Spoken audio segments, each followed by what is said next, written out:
On va partager ensemble la parole de Dieu. Alors depuis le début de ce culte, nous considérons ensemble et avec émerveillement le fait que le Seigneur a une parfaite connaissance de nos cœurs, de nos vies.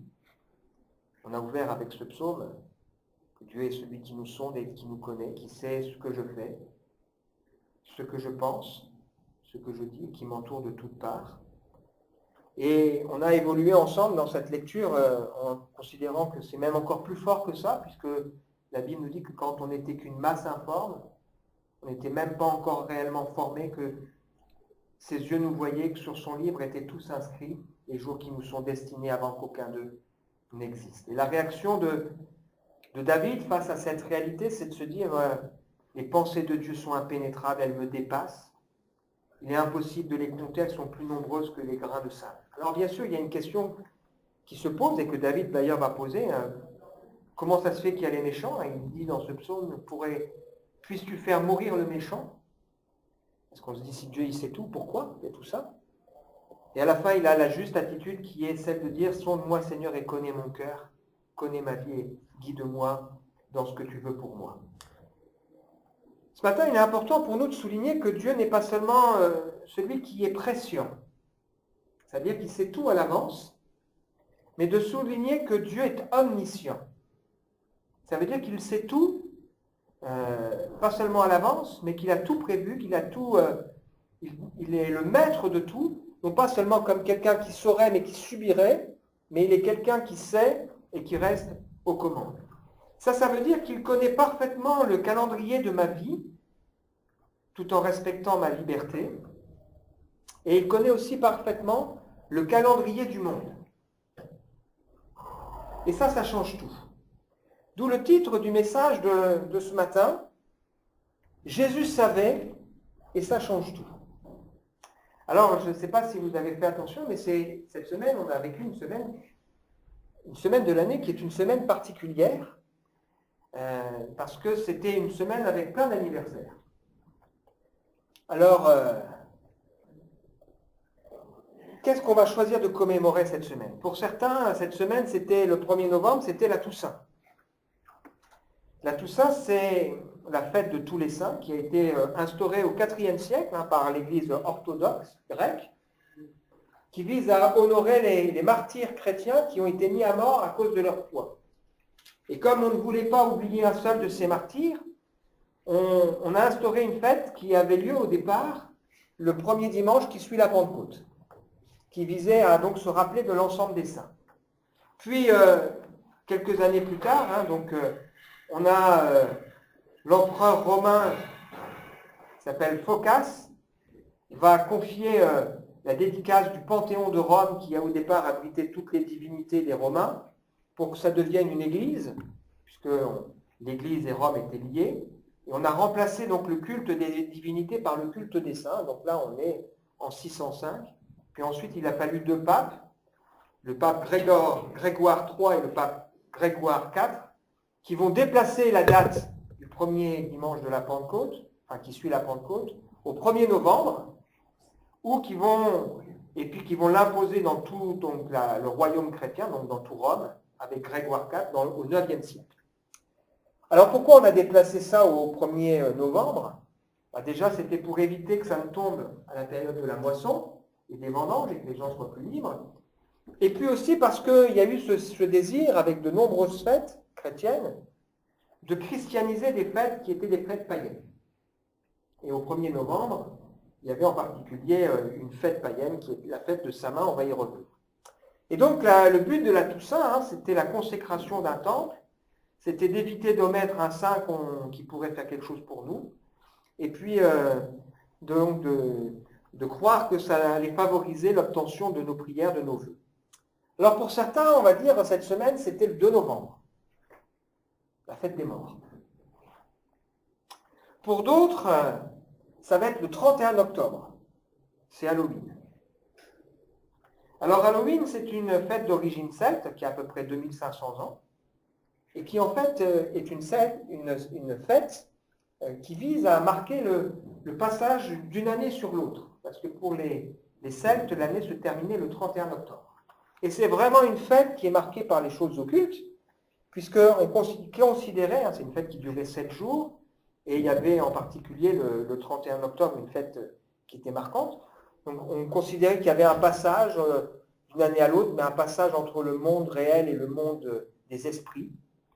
Et on fêtait en fait le dieu de la mort.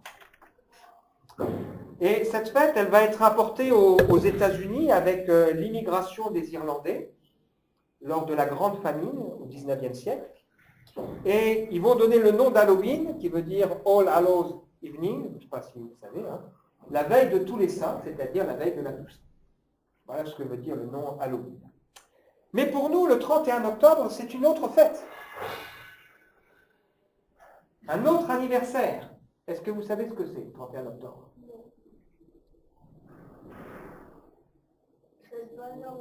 Oui. C'est quoi cette fête? Une fête importante pour nous en tant que chrétiens. Le 31 octobre. Un événement qui va marquer l'histoire du monde à tout jamais.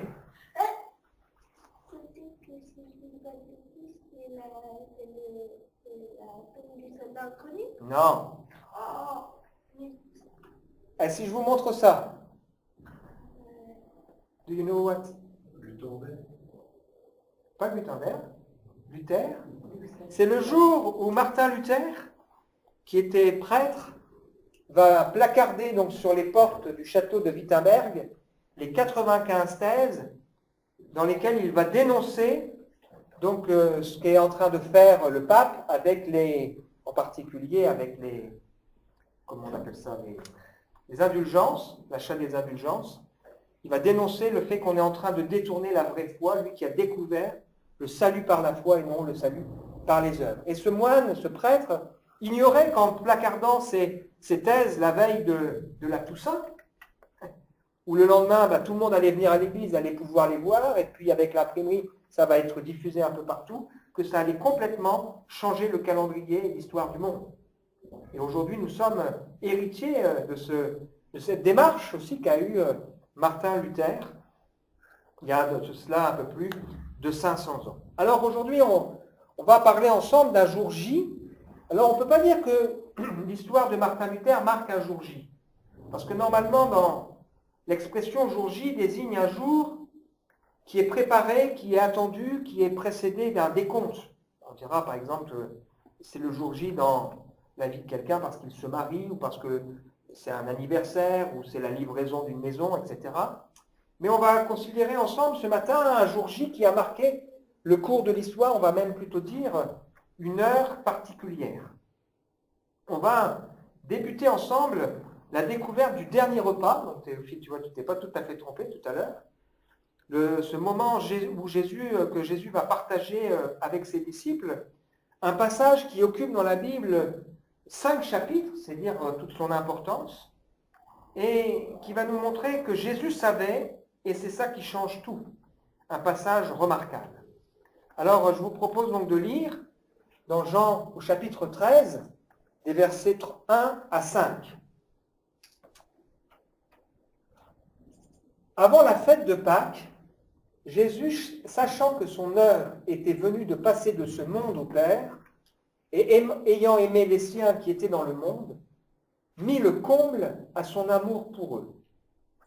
Pendant le souper, lorsque le diable avait déjà inspiré au cœur de Judas Iscariote, fils de Simon, le dessein de le livrer, Jésus qui savait que le Père avait remis toutes choses entre ses mains, qu'il était venu de Dieu et qu'il s'en allait à Dieu, se leva de table, ôta ses vêtements, prit un linge dont il se ceignit.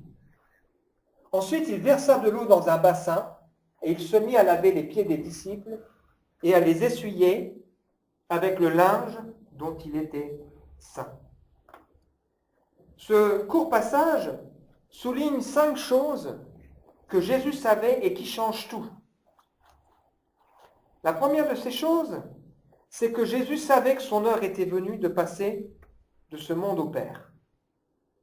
C'est ce qui donne un sens, qui donne, j'allais dire, tout son sens à la croix.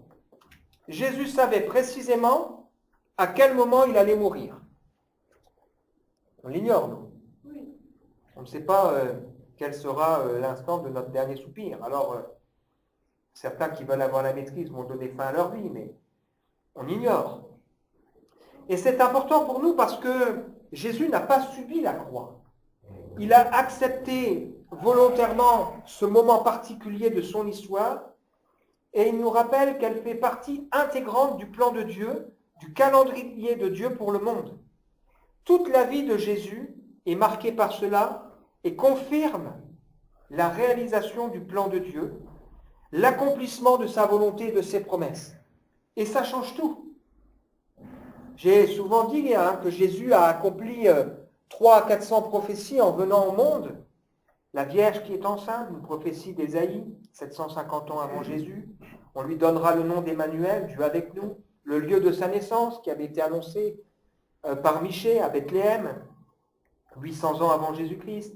La fuite en Égypte qui avait été annoncée par le prophète Osée, le massacre des enfants, le fait que Jésus parlera en parabole, le fait qu'il entrera dans la ville de Jérusalem sur un ânon, le fait que la foule criera et ce qu'elle dira, le fait qu'il sera livré pour 30 pièces d'argent qui serviront à l'achat du champ du potier, qu'ils seront ensuite jetés dans un temple, donc c'est Zacharie qui l'a dit, 780 ans avant que cela n'arrive. Le fait qu'il sera livré au cou et au crachat, qu'on partagera ses vêtements et qu'on tirera au sort sa tunique, les paroles qu'il prononcera sur la croix, le fait que ses pieds et ses mains seront percés, il décrira un châtiment qui n'existait pas à l'époque où cela a été écrit dans l'Ancien Testament, le fait qu'il sera mis au nombre des malfaiteurs et qu'aucun de ses os ne sera brisé, etc., etc. Et Jésus, tout au long de son parcours, va annoncer à ses disciples 7 fois, il dira qu'il faut qu'il aille à Jérusalem, qu'il soit rejeté et qu'il meure. Et il dira aussi plusieurs fois que son heure n'est pas encore arrivée, parce qu'il connaissait et le jour et l'heure. Il dira à Marie, sa mère, lorsque, invitée à un repas aux noces de Cana, Marie va lui demander d'intervenir, il dira « Mon heure n'est pas encore venue ». Il le dira alors à ses frères qui ne croyaient pas en lui, qu'il l'invite à monter à la fête. Ils lui disent « Pars d'ici et va en Judée afin que tes disciples voient aussi les œuvres que tu fais ». Jean chapitre 7, verset 3. « Personne n'agit en secret lorsqu'il désire paraître. Si tu fais ces choses, montre-toi toi-même au monde. » Ses frères ne croyaient pas en lui. Et Jésus répondra « Mon temps n'est pas encore venu ». Et un peu plus loin, il dit à ses disciples « Montez à cette fête. Pour moi, je n'y monte point parce que mon temps n'est pas encore accompli. » Il montera un peu plus finalement à cette fête en secret. Et la Bible nous dit qu'on cherche à se saisir de lui. Personne ne va mettre la main sur lui parce que son heure n'est pas encore venue. Quand un peu plus tard, au chapitre 12 de l'évangile de Jean, quelques Grecs qui sont venus pour adorer cherchent à s'approcher de Jésus. Ils vont voir Philippe, qui va aller voir André, puis ensemble, ils vont aller trouver Jésus. Jésus répondra, « L'heure est venue, où le Fils de l'homme doit être glorifié. » C'est là qu'il donnera cette parabole, le grain de blé doit mourir pour porter beaucoup de fruits. Pour autant, le fait que Jésus savait que son heure devait venir, c'est pas facile. C'est-à-dire à ce moment-là qu'il va dire « Mon âme est troublée, que dirais-je? Père, délivre-moi de cette heure. » Est-ce que c'est ça que je dois dire? Et il dit ceci, mais c'est pour cela que je suis venu jusqu'à cette heure. Et il dira, voilà, je sais que c'est l'heure. Et dans ce discours que Jésus partage avec ses disciples, il fera cette prière qu'on appelle la prière sacerdotale, la plus longue des prières, en disant, Père, l'heure est venue. Glorifie ton Fils, afin que ton Fils te glorifie. C'est important pour nous de savoir que Jésus n'a pas subi la croix, mais qu'il savait qu'il l'a choisi et qu'il l'a accepté pour nous. Et toute l'intrigue ici se déroule sous fond de l'amour de Dieu. La Bible nous dit qu'il a aimé les siens. Donc là, il y a une notion importante. C'est l'amour qu'il a pour ceux qui lui appartiennent. Il a aimé les siens. Il va mettre le comble à son amour. On verra ça, on le découvrira par la suite. Probablement que cette expression ne dit pas seulement une allusion au fait qu'il va laver le pied de ses disciples, mais je pense que c'est le comble, c'est tout ce qui va suivre aussi. Et puis, on découvre que Jésus va même prier pour nous, hein, pour ceux qui croiront en lui, l'amour qu'il a pour nous, afin que le monde croit aussi qui il est. Jésus connaît le calendrier du monde comme il connaît notre calendrier, et ça change tout sur le sens de la croix. Il aurait pu éviter la croix s'il l'avait voulu, mais il l'a accepté volontairement. La deuxième chose qui est importante, qui est rappelée ici, c'est que Jésus savait que le diable avait inspiré le cœur de Judas pour que Judas puisse le livrer. Il le déclarera pas moins de 6 fois dans ce chapitre. Celui qui est baigné n'a besoin que de se laver les pieds pour être entièrement pur. Vous êtes purs, mais non pas tous, car il connaissait celui qui allait le livrer. Ce n'est pas de vous tous que je parle, je connais ceux que j'ai choisis. Il faut que s'accomplisse cette parole de l'Écriture, celui qui mange avec moi le pain a levé son talon contre moi. Encore un peu plus loin, Jésus fut troublé en son esprit, il dit expressément, en vérité, je vous le dis, l'un de vous me livrera. Et encore un peu plus loin, il dira à Judas, fils d'Iscariote, c'est celui à qui je donnerai le morceau trempé qui me livrera.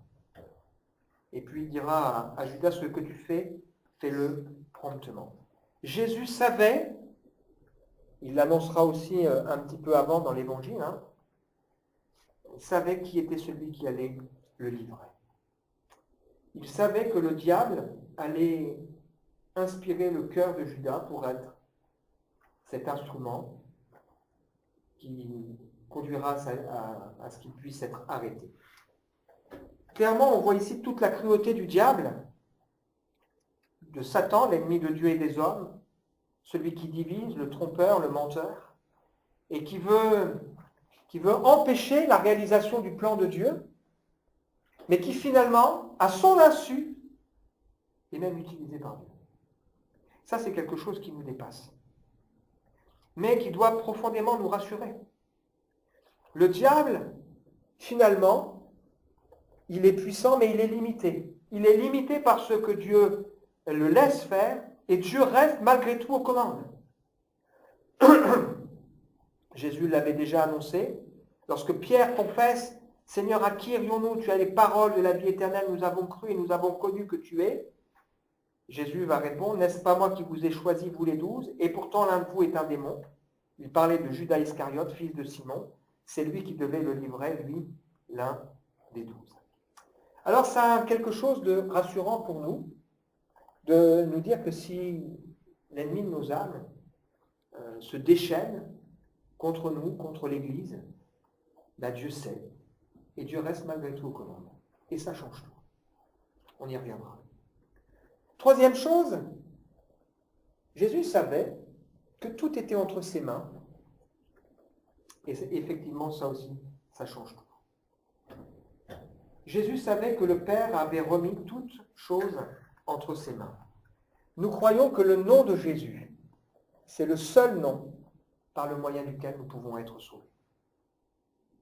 Nous croyons que s'il n'y avait pas eu le sacrifice de Jésus, nous ne pourrions pas être sauvés.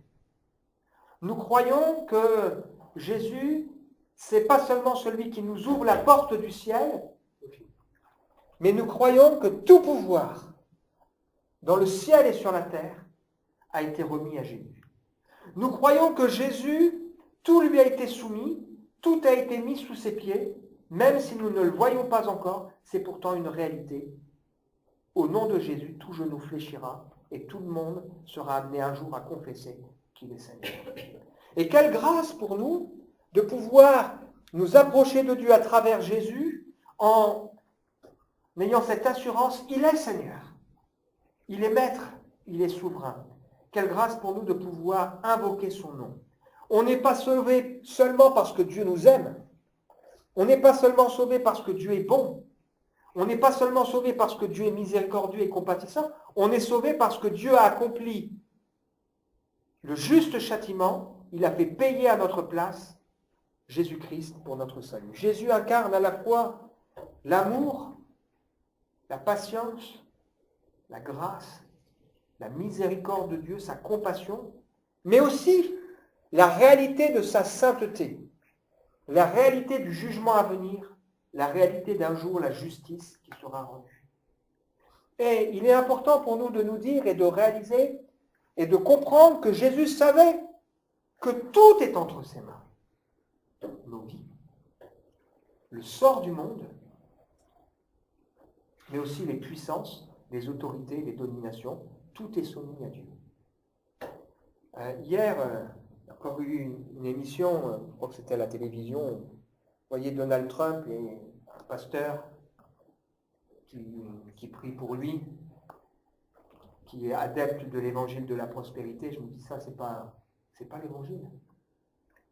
Il y a un irrespect pour le nom de Jésus. Il y a un irrespect.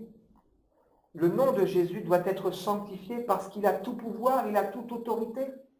Et on ne se moque pas de Dieu. Et je crois que c'est avec sérieux qu'on doit s'inspirer de cette prière de notre Père qui est aux cieux, que ton nom soit sanctifié. On ne fait pas n'importe quoi avec Dieu parce que Jésus a tout entre ses mains.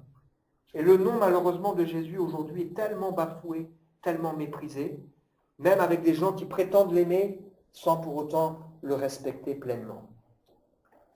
Il savait qu'il était venu de Dieu. Et ça change tout. Ça change tout. Dieu n'a pas sacrifié le meilleur d'entre nous. Il n'a pas sacrifié ou qualifié le meilleur d'entre nous. C'est Dieu lui-même qui, par amour pour notre humanité, par amour pour chacun de nous, s'incarne pour venir dans un corps semblable au nôtre, pour se mettre à notre portée. Ce n'est pas un super-héros qui vient avec une vie facile, mais c'est l'homme de douleur, qui n'a ni beauté ni éclat pour attirer le regard, dont l'aspect n'a rien pour nous plaire. Et notre foi, elle repose sur le fait que Jésus était parfaitement homme et qu'il était aussi parfaitement Dieu, sa divinité, son humanité. Et parce que Jésus est parfaitement homme et vivant, il peut secourir parfaitement ceux qui sont tentés. Il a été tenté lui-même en toutes choses, sans commettre de péché. Et ça fait toute la différence. Il est celui que Dieu a envoyé pour nous.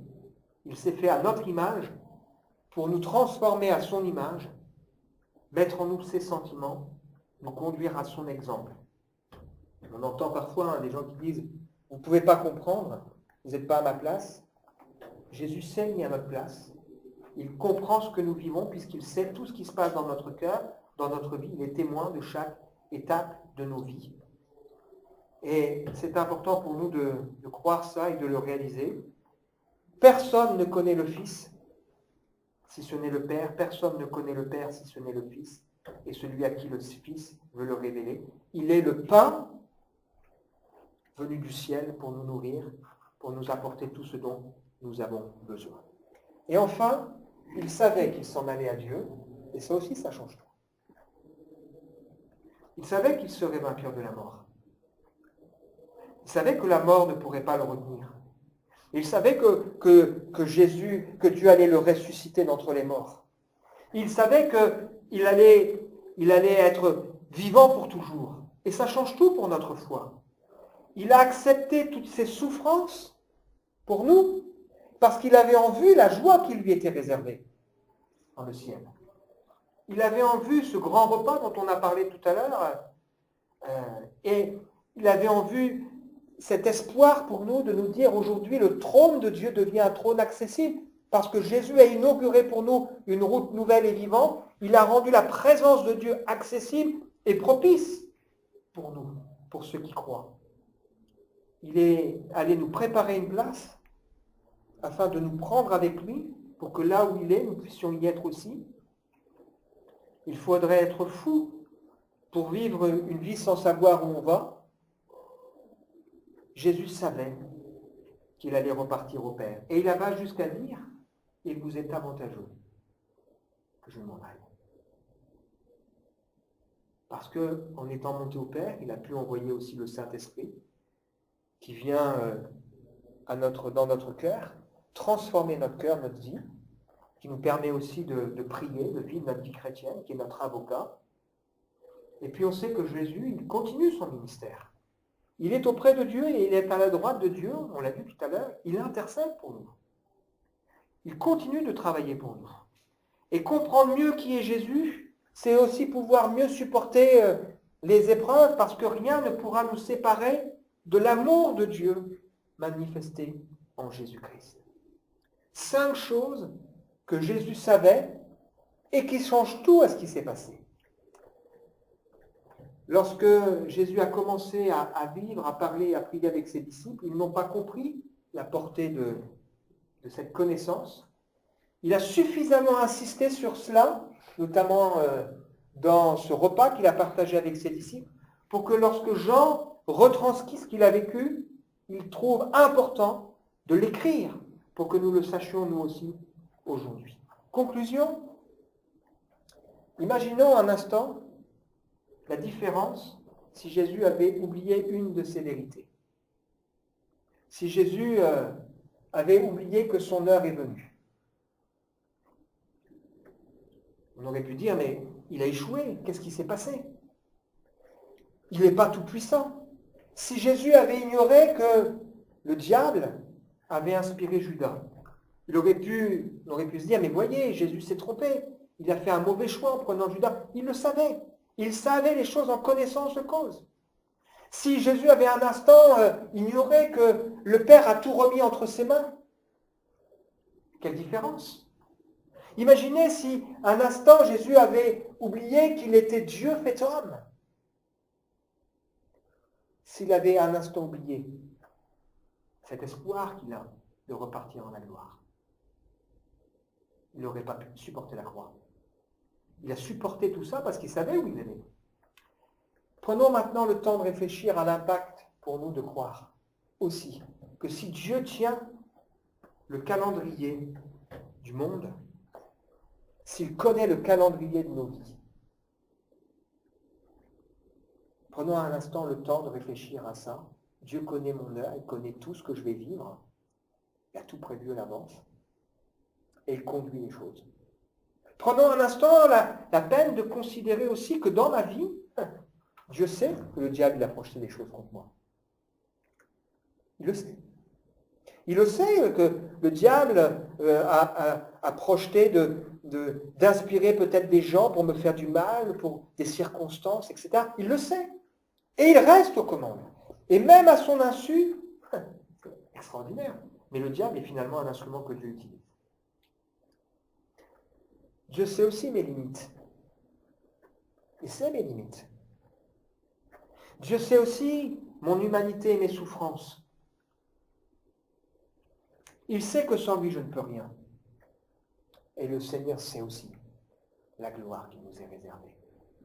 Ça change tout. Il sait aussi que cette gloire, il veut que d'autres puissent aussi la découvrir. Ma destinée est entre les mains du Maître. Que nous puissions vraiment nous laisser saisir par ça. Waouh! Dieu, c'est pas seulement ce que je pense là tout de suite. C'est pas seulement les pas que je fais là tout de suite. C'est pas seulement, mais il le savait, des milliers avant même la fondation du monde, il le savait. Et il reste le Dieu souverain et aux commandes. Et c'est pour ça qu'on peut avoir confiance. Qu'on peut se dire, ok, je dépose à tes pieds ma vie. Je te confie, j'accepte de me laisser conduire, diriger par toi, parce que l'amour de Dieu, la bonté de Dieu, elle est extraordinaire. Tout ce passage que nous avons lu est marqué par l'amour de Dieu pour nous. Il a mis le comble. Il a aimé les siens. Et il a prié déjà pour nous, il y a 2000 ans, lorsqu'il a dit, je ne te prie pas seulement pour eux, mais pour tous ceux qui croiront, nous en faisons partie, afin que nous puissions être un témoignage. On va prendre un temps pour prier. Seigneur, on est dépassé par ce qu'on a vu ce matin. On est dépassé, Seigneur, en réalisant ces choses. C'est vrai que si on avait été à la place des disciples, on aurait, comme eux, été décontenancés en partageant un repas avec quelqu'un qui nous dit, il y en a un qui va vous livrer, je vais partir. On n'aurait probablement pas compris tout ce qui se passait. Mais Seigneur, aujourd'hui, tu nous as laissé ta parole qui nous enseigne et qui nous montre que tu restes celui qui sait tout. Et avec confiance, Seigneur, on te dit, on te confie notre cœur et notre vie. Avec confiance, Seigneur, on veut se rappeler que tu tiens nos vies dans ta main. On veut se rappeler que même si le diable se déchaîne pour nous détruire, nous briser, tu fixes les limites et tu sais les choses à l'avance. Et tu as prévu aussi le moyen d'en sortir. On veut se rappeler, Seigneur, que tu nous as destinés à cette gloire extraordinaire. Nous sommes destinés à vivre avec toi pour l'éternité. On veut se rappeler, Seigneur, que tu connais parfaitement notre humanité. Seigneur, bénis-nous les uns et les autres. Aide-nous, Seigneur, à travers tout ça, à pleinement saisir ta grâce.